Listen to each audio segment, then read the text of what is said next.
Fala pessoal, tudo bem? Bem-vindo a mais um assunto agora dentro do nosso treinamento. A gente vem avançando cada vez mais, né? E esse é um tópico extra, tá? Não que o assunto seja extra, mas a gente acha os outros treinamentos white belts, né, que normalmente são recomendados, muito básicos em termos de cartas de controle. Então a gente vai passar de uma forma mais completa para vocês aqui, para que vocês tenham esse assunto como uma bagagem a mais e possam contribuir cada vez mais também dentro da organização. Perfeito? Cartas de controle então, pessoal, vamos começar por uma definição básica, começar o passo a passo, ilustrar o que seria para depois entrar em tipos de cartas de controle e como nós podemos usar ao nosso favor.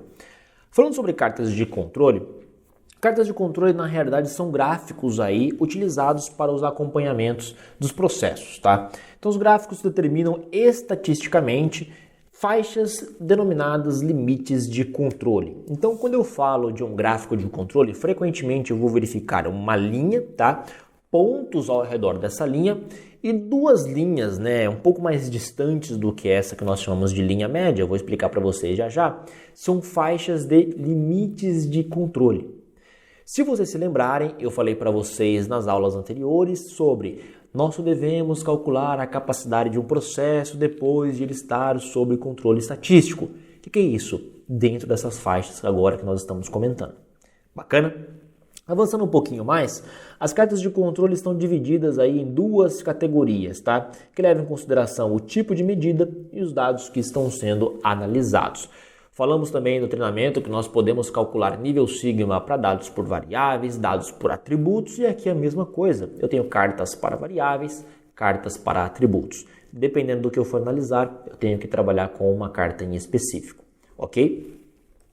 Se a gente for avançando um pouquinho nesse tema, eu tenho um resumão aí. O que é o gráfico de controle, tá? Do que ele consiste, de como ele é composto.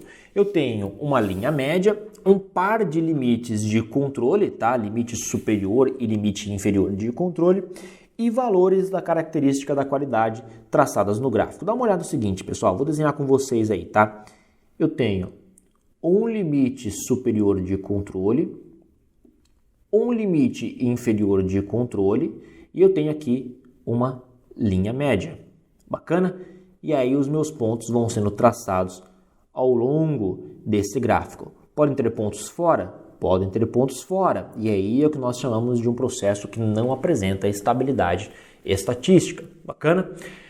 Não se preocupe com isso, as interpretações nós vamos falar já. Inclusive, um ponto que eu gostaria de firmar aqui com vocês. Cartas de controle não tem absolutamente nada a ver, tá? Não utiliza os limites de especificação. Então essas duas faixas que nós estamos colocando são valores calculados pelos dados, não tem nada a ver daquela especificação do cliente que a gente vem comentando. Perfeito? Avançando um pouquinho mais, tem mais uma informação aí para vocês, tá? Como eu já citei, nós temos cartas para variáveis, né, quando os dados coletados são valores resultantes de medições, por exemplo, torque rotacional, diâmetro, velocidade, dureza, viscosidade, valores que assumem aí casas decimais, tá? Peso e etc.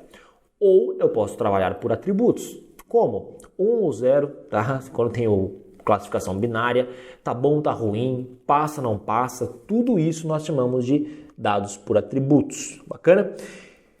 Conforme, não conforme, né? Aprovação, porém podem ser coletados e contados para registro e análise. Então, para construir um gráfico de controle, independente se seja por variável ou por atributo, eu preciso conseguir coletar esses dados. Se vocês se lembrarem também, já falamos sobre como coletar dados, né? Então mostramos um plano de coletas, como que deve ser feito, quais são as informações que devem estar contidas. Tudo isso vai sendo complementado e aprofundado posteriormente também, complementado para que vocês possam ajudar nos projetos de Lean Six Sigma. Perfeito, pessoal? Avançando um pouquinho mais, tá? Eu tenho tipos de cartas de controle. Tenho carta por variável, tá? X/R, carta X/S, desvio padrão. R do inglês vem de range, que é amplitude. Por isso que X/R, X/ é a média, né? X/R é média e amplitude. Então eu tenho isso daqui, ó, tá? Média e amplitude. Aqui, X/ é média e S é desvio padrão, que do inglês significa standard deviation, que é o desvio padrão. E aí eu tenho a carta X-TIL e R, que é mediana e amplitude. Eu coloquei em sequência, primeira, segunda e terceira, porque são cartas mais utilizadas dentro de empresas, tá? Carlos, então eu não utilizo carta P, carta C. Se você já ouviu falar, você sabe que existe e que você pode aplicar também. Nesse caso, a gente vai ilustrar para vocês aquela que é mais utilizada, tá? E em treinamentos mais aprofundados, aí a gente acaba comentando como selecionar a carta ideal e etc. Ok? O ideal aqui é a gente retirar a informação de como interpretar e o que entender de uma carta de controle da maneira correta. Vamos avançar mais um pouquinho, tá? Com relação ainda à carta de controle X/R, como que ela deve ser construída? Gráfico das médias, que demonstra a exatidão, e gráfico das amplitudes, que demonstra a precisão. Por isso que a carta X/R tem o gráfico das médias e o gráfico das amplitudes. Então, aquele gráfico que eu desenhei para vocês lá, com os pontos distribuídos, eu vou ter dois. Um para a média e um para a amplitude. Bacana? Ambos têm limites de controle, ambos têm as mesmas informações, a diferença é que a média trata de exatidão. Você lembra do que a gente falou anteriormente, que tratava de exatidão? CPK, lembra-se disso? E amplitude trata de precisão. Lembra que a gente falou que CP mostrava precisão? Então os conceitos vão começando a se complementar nesse momento. Perfeito? Avançando um pouquinho mais, tá? Eu tenho aí o diário de bordo, que é o último assunto dessa aula, só para a gente ter uma ferramenta na realidade que nos ajuda com a pesquisa de problemas no processo. Eu tenho um exemplo muito simples aqui do diário de bordo e para que ele serve? Para registrar, tá? Por quê? Vamos supor que eu tenho uma carta de controle com os pontos plotados, tá? Oscilando, tá? Causas comuns. De repente eu tenho a presença de uma causa especial de variação, meu ponto vai lá para cima, tá? Sobe e fica lá fora do meu limite de controle. O ideal é que eu possa anotar. Então eu vou registrar o que aconteceu naquele momento, como estava setada a minha máquina, o que aconteceu, por exemplo, na minha prestação de serviço, na área da manufatura, da saúde, por exemplo, o que aconteceu naquele momento que esse ponto está fora de controle. Então o diário de bordo serve para que eu possa registrar esses documentos, tá? É claro, o que nós vamos mostrar aqui é um exemplo simples. Então eu tenho um diário de bordo aí com data, por exemplo, tá? Com hora, qual foi a ocorrência, o código, a providência e o código da providência com uma tabelinha ao lado aqui que possa nos auxiliar, tá?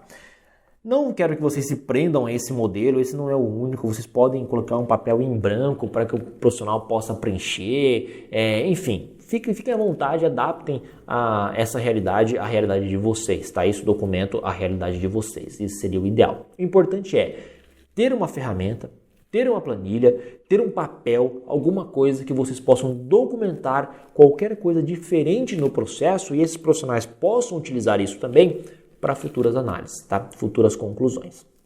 Bacana, pessoal? Entramos no assunto então de carta de controle, vamos fazer mais algumas aulas sobre esse tópico também. Eu espero que vocês tenham gostado, é um assunto bastante interessante, muito utilizado por empresas, tá? Temos cursos específicos de carta de controle aqui falando sobre estatística de processo, é o famoso CEP, tá? Controle estatístico de processo. Então fiquem à vontade para se aprofundar também ainda mais. Eu vejo vocês no próximo encontro. Até lá!